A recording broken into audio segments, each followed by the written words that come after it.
بریلوی اور تبلیغی امام کے پیچھے نماز ہوگی یا نہیں ہوگی؟ یہ سوال ہر مجلس میں آتا ہے اور ہر مجلس میں اس کا جواب دیا جاتا ہے۔ بنیاد یہ ہے کہ امام ایسا ہے جو بدعت مکفرہ کرتا ہے، ایسی بدعت کرتا ہے جو کفر اور شرک تک لے جاتی ہے، تو اس کے پیچھے نماز پڑھنے سے بچیں گے۔ اور بدعت مکفرہ نہیں کرتا، بدعت مفسقہ کرتا ہے، یعنی ایسی بدعت کرتا ہے جو گناہ کا باعث ہے، صرف شرک اور کفر تک لے جانے والی نہیں ہے، تو اس کے پیچھے نماز درست ہے۔ یہ ضابطہ ہے۔ عبد الواحد ریاض صاحب کہہ رہے ہیں دیوبندی کے پیچھے نماز پڑھنا کیسا ہے؟ اگر آس پاس کوئی مسجد نہ ہو تو دیوبندی کے پیچھے نماز پڑھ سکتے ہیں۔ دیکھیے، آس پاس کوئی مسجد ہو یا نہ ہو، اگر نہیں ہے تو بھی اور ہے تو بھی دیوبندیوں کے پیچھے نماز پڑھنا مطلقاً درست ہے، کوئی حرج کی بات نہیں ہے۔ ان کا جو خلل ہے، نماز کا جو طریقہ ہے وہ ان کے ساتھ ہے، ہمارا طریقہ ہمارے ساتھ ہے۔ ہم ان کے پیچھے نماز کو یقیناً درست سمجھتے ہیں، اس میں کوئی حرج کی بات نہیں ہے۔ محمد حنیف صاحب سلام کر رہے ہیں، کہہ رہے ہیں شیخ دیوبندی بریلوی کے پیچھے نماز پڑھنا کیسا ہے؟ دیکھیے، نماز اصل یہ ہے کہ کسی کے پیچھے بھی نہ پڑھنے کا حکم نہیں لگایا جا سکتا۔ نماز سب کے پیچھے پڑھنا درست ہے، الا یہ کہ کسی کے عقیدے میں شرک اکبر بالکل واضح ہو، شرک اکبر واضح ہو، جیسا کہ بریلویوں کے عقیدے میں، رافضہ کے عقیدے میں، شیعوں کے عقیدے میں اس طرح کی چیزیں موجود ہیں۔ لہٰذا اگر ہمارے سامنے واضح ہو گیا نماز پڑھنے سے پہلے کہ جس امام کے پیچھے ہم نماز پڑھنے جا رہے ہیں وہ صریح طور پر شرک اکبر کرتا ہے، تو ہمیں کوشش کرنی چاہیے کہ ظاہر نہ کریں کہ فتنہ پیدا ہو، خاموشی کے ساتھ وہاں سے الگ ہو جائیں۔ اور اگر کوئی شخص بدعت کرتا ہے اور بدعت مکفرہ نہیں ہے بلکہ مفسقہ ہے، تو ایسی صورت میں اس کے پیچھے نماز پڑھنا درست ہے، کوئی حرج کی بات نہیں ہے۔ دیوبندیوں کے پیچھے مطلقاً نماز درست ہے۔ بریلویوں میں اگر کوئی شخص شرک اکبر کا مرتکب ہے تو ایسی صورت میں اس کو سمجھایا جانا چاہیے۔ لیکن اگر کسی نے لا علمی میں کسی ایسے امام کے پیچھے نماز پڑھ لی جو شرک اکبر کرتا ہے اور بعد میں اس کو پتہ چلا نماز سے فراغت کے بعد کہ یہ شرک اکبر کرتا ہے، تو نماز کے اعادے کی ضرورت نہیں ہے، وہی نماز کافی ہوگی انشاءاللہ۔ دیکھیے، یہ جو کورس ہمارا ہوا اللہ کے نبی صلی اللہ علیہ وسلم کا طریقہ ہم نے اس میں دیکھا۔ تو اگر کوئی امام ایسا ہے جو حنفی، شافعی، حنبلی، مالکی ہے، اس کے پیچھے ہماری نماز ہوتی ہے یا نہیں ہوتی ہے؟ دیکھیے، بہت یہ تفصیل طلب گمبھیر مسئلہ ہے۔ اس میں فرق یاد رکھیں کہ محض فقہی اختلاف کی بنیاد پر ایک دوسرے کے پیچھے نماز چھوڑنا بدعت ہے۔ سلف میں نہیں تھا۔ سلف میں فقہی اختلافات کی بنیاد پر آپس میں ایک دوسرے کے پیچھے نماز چھوڑنے کا رواج نہیں تھا۔ کئی مسائل میں ان میں اختلاف تھا، لیکن ایک دوسرے کے پیچھے وہ پڑھ لیا کرتے تھے۔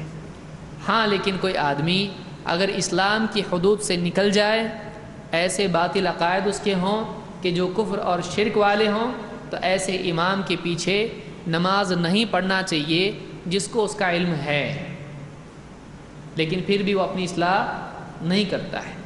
اور ایسے امام کے پیچھے یعنی پڑھنے سے بچنا چاہیے کہ جس کے بارے میں ہم کو پکا معلوم نہیں کہ اس کو معلوم کہ نہیں، لیکن اس کے عقائد ہم کو معلوم ہے کہ ایسے ایسے عقائد اور ایسا اس کا معاملہ ہے، قبروں پہ سجدے کرتا ہے، غیر اللہ کو فریاد کرتا ہے، اس کے پیچھے نماز پڑھنے سے بچنا چاہیے۔ لیکن نماز نہیں ہوتی، میرے علم میں اس کی کوئی دلیل نہیں ہے، تو یہ احتیاط کے طور پر ہے، احتیاط کے طور پر ہے۔ لیکن اگر کوئی مجبور ہو جائے اور پڑھ لیں تو ایسے امام کے پیچھے قطعاً نہیں پڑھنا چاہیے جس کا عقیدہ باطل ہے اور اس کو علم ہے، بتایا جا چکا ہے۔ اگر مجبوراً پڑھا، نماز نہیں ہوئی، واپس سے پڑھنا پڑے گا، اس لیے کہ وہ اسلام کے دائرے ہی میں نہیں ہے۔ اللہ تعالیٰ سب کو ہدایت عطا فرمائے۔ بھائی دیکھیے، جہاں تک دیوبندیوں کا تعلق ہے، اگر کسی کے بارے میں واضح طور پر معلوم نہیں ہے کہ وہ فعلاً شرک اکبر کے اندر مبتلا ہے، تو ہم اس کے پیچھے نماز پڑھتے ہیں، ہمارے سلف اس کے پیچھے نماز پڑھتے رہے ہیں۔ ہم اپنے علماء میں سے شاید ہی پیر بدیع الدین راشدی ایک آدھ دو کے علاوہ کوئی ہو جو اس کو ناجائز کہتا ہو، ہے کہ نہیں ہے؟ البتہ وہ بریلوی حضرات جو صراحاً استغاثہ بالاموات یا علی یا غوث کے نعرے لگاتے ہیں اور قبروں کو سجدہ اور یہ ساری چیزیں جائز عرس وغیرہ ان کے پیچھے کیوں؟ اس لیے کہ ان کا شرک کھلا ہوا ہے کہ نہیں؟ لیکن عام جو دیوبندی ہیں، حنفی حضرات ہیں، ان کے پیچھے نماز پڑھنے میں انشاءاللہ کوئی حرج نہیں۔ دیکھیے حرج کی بات ہے، البتہ بہتر یہ ہے کہ کیا ہے، امام اس سے اچھا ملے آپ اس کے پیچھے نماز پڑھیے، لیکن ایک ایسی جگہ ہے جہاں انہی کی مسجد ہے، وہی امام ہے کہ نہیں؟ تو ہم اس حجت سے کہ ہاں بھائی وہ امام دیوبندی ہے، ہم گھر میں نماز نہیں پڑھیں گے، ہم مسجد میں جا کے جماعت سے نماز پڑھیں گے۔ جی جی بعض لوگ اس کو شرک فی رسالت سے لیتے ہیں، اس کا کیا حکم ہوا؟ لیتے ہیں شرک باللہ ہے، شرک فی رسالت لیتے ہیں، لیکن یہ چیز واضح نہیں ہے شرک بے رسالت۔ کیا وہ یہ کہتے ہیں کہ ہم جو ہے اللہ کے رسول صلی اللہ علیہ وسلم کی رسالت کے اوپر امام ابو حنیفہ کی اس کو مقدم کرتے ہیں؟ نہیں، بعض تعبیرات ہوتی ہیں، خود آپ ایسا کرتے ہیں، بسا اوقات آپ کے سامنے ایک مسئلہ آئے، آپ کسی عالم پر اعتماد کرتے ہیں، دوسرا عالم کوئی حدیث لا کے پیش کرتا ہے تو آپ تھوڑی دیر جھجکتے ہیں کہ ہمارے عالم نے نہیں سمجھا اس کو، ہم بھی یہی کرتے ہیں نہیں بسا اوقات؟ تو اس میں یہ ان کی جو ہے کیا ہے، یہ عذر ہے، یہ تعویل ہے، ہم اس کو اچھا نہیں سمجھتے ہیں۔ جی یہ نہیں کہ ہم اس کو اچھا سمجھ رہے ہیں، غلط ہے، سراسر غلط ہے، لیکن ہم اس کی وجہ سے ان کے اوپر مشرک ہونے کا حکم نہیں لگاتے۔ تو دیکھیے ایک آدمی اگر مسلمان ہے، وہ کافر نہیں ہے، اس کا کافر ہونا ثابت نہیں ہے اور اس پر کفر کا فتویٰ نہیں لگا ہے، تو گرچہ وہ بدعتی ہے اس کی نماز ہو جائے گی اور اس کے پیچھے بھی نماز ہو جائے گی۔ قرآن و حدیث میں ایسی کوئی دلیل نہیں ہے کہ بدعتی کے پیچھے نماز نہیں ہوتی ہے یا اس کے پیچھے نماز نہیں پڑھنا چاہیے، جب تک کہ وہ کافر اور مشرک نہیں ہے۔ کافر اور مشرک ہونے کا مطلب یہ ہے کہ باقاعدہ علماء کمیٹی نے، افتاء کمیٹی نے اس کو کافر ڈکلیئر کیا ہو، اس پر مشرک کا حکم لگایا ہو کہ یہ کافر ہے، مشرک ہے، تو ایسا شخص جس پر کفر کا فتویٰ لگ گیا جیسے غلام محمد قادیانی وغیرہ، تو ایسے لوگوں کے پیچھے ہم کہیں گے کہ ان کے پیچھے نماز جائز نہیں ہے۔ باقی دوسرا شخص خواہ وہ کتنی ہی بڑی بدعت میں، گمراہی میں ملوث کیوں نہ ہو، اگر اس پہ حجت قائم نہیں کی گئی ہے اور حجت قائم ہونے کے بعد اس پر کفر کے فتوے نہیں لگے ہیں، تو ایسے شخص کے بارے میں آپ نہیں کہہ سکتے کہ اس کے پیچھے نماز نہیں ہوگی، اس کے پیچھے نماز ہو جائے گی، اس میں شک شبہ نہیں کرنا چاہیے۔ البتہ یہاں پر ایک چیز کا دھیان رکھنا چاہیے، لوگ دو چیزوں کو لے کر کنفیوز ہوتے ہیں۔ ایک بات یہ ہے کہ بدعتی کے پیچھے نماز کا ہو جانا، اور دوسری بات یہ ہے کہ بدعتی کو امام بنانا، ان دونوں باتوں میں فرق ہے۔ اگر سوال یہ ہوگا کہ ایک بدعتی کے پیچھے نماز ہوگی یا نہیں ہوگی، تو اس کا جواب یہ ہوگا کہ اس کے پیچھے نماز ہو جائے گی۔ لیکن اگر سوال یہ کیا جائے گا کہ کیا بدعتی کو امام بنانا چاہیے کہ نہیں بنانا چاہیے، تو بھائی اس کا جواب یہ ہوگا کہ ایک بدعتی کو امام نہیں بنانا چاہیے۔ امام بنانے کے لیے ایک صحیح شخص کا انتخاب ہونا چاہیے، جو نیک ہو، متقی ہو، پرہیزگار ہو، اس کے لائق ہو، تو اسے امامت کا عہدہ دینا چاہیے۔ لیکن مسئلہ یہ ہے کہ کبھی آپ سفر میں ہو یا ایسی جگہ پہنچ گئے جہاں مصلی پہ ایک بدعتی بڑھ گیا یا بڑھا دیا گیا، وہاں تو آپ کیا کریں گے؟ تو ایسے حالت میں جائز ہے، اس کے پیچھے ہم نہ پڑھ سکتے ہیں۔ لیکن اگر آپ کوئی مسجد چلا رہے ہیں، آپ مسجد کی کمیٹی میں جگہ رکھتے ہیں اور آپ ایک امام چننا چاہتے ہیں، تو آپ اس بات کے پابند ہیں کہ کسی بدعتی کو امام نہ بنائیں۔ بدعتی تو جانے دیجئے، کوئی موحد ہو، کیسا بھی ہو، لیکن اگر وہ اس کے اخلاق اچھے نہیں ہیں، لوگ اسے پسند نہیں کرتے ہیں، چاہے کتنا بڑا موحد کیوں نہ ہو، لیکن لوگ اسے پسند نہیں کرتے ہیں، لوگوں سے اس کے معاملات ٹھیک ٹھاک نہیں ہیں، لوگ اسے نفرت کرتے ہیں، تو ایسے شخص کو بھی مسئلے پہ نہیں لانا چاہیے، ایسے شخص کو امام نہیں بنانا چاہیے۔ اور اس تعلق سے علماء کرام کے بہت سارے فتاوے ہیں۔ تو جو اس طرح کے فتاوے ہیں علماء کرام کے، جن میں علماء یہ کہتے ہیں کہ بدعتی کو امام نہیں بنانا چاہیے، تو لوگ اس کو یہ معنی پہنا دیتے ہیں کہ بدعتی کے پیچھے نماز ہی نہیں ہوتی۔ تو دونوں کا فرق سمجھیں۔ جو علماء نے یہ کہا ہے کہ بدعتی کو امام نہیں بنانا چاہیے، وہ علماء یہ فتویٰ نہیں دے رہے ہیں کہ اس کے پیچھے نماز جائز نہیں ہے، بلکہ وہ علماء یہ کہنا چاہتے ہیں کہ امامت ایک بہت بڑی ذمہ داری ہے، تو یہ ذمہ داری اسی کو دینی چاہیے جو اس کا اہل ہو۔ امام اگر بدعتی ہے تو یہ بات سمجھنی چاہیے، بدعت کی دو قسمیں ہیں، بدعت مکفرہ اور بدعت مفسقہ۔ بدعت مکفرہ کا مطلب یہ ہے جو شخص بدعتی ہے اور بدعت کی دعوت بھی دیتا ہے، ایسی شخص کے پیچھے نماز نہیں پڑھنی چاہیے۔ اور اگر کوئی شخص بدعت مفسقہ میں ہے، بدعت کے پیچھے لگا ہوا ہے اور آپ کی نماز جا رہی ہے، تو صحیح بخاری کی روایت آپ کے سامنے ہونی چاہیے، یصلی خلفہ وعلیہ بدعتہ، اس کے پیچھے نماز وقت پہ پڑھ لو، اس کی بدعت اس کے سر پر ہے۔ امام بخاری رحمت اللہ علیہ صحیح بخاری میں جو روایت لائے ہیں،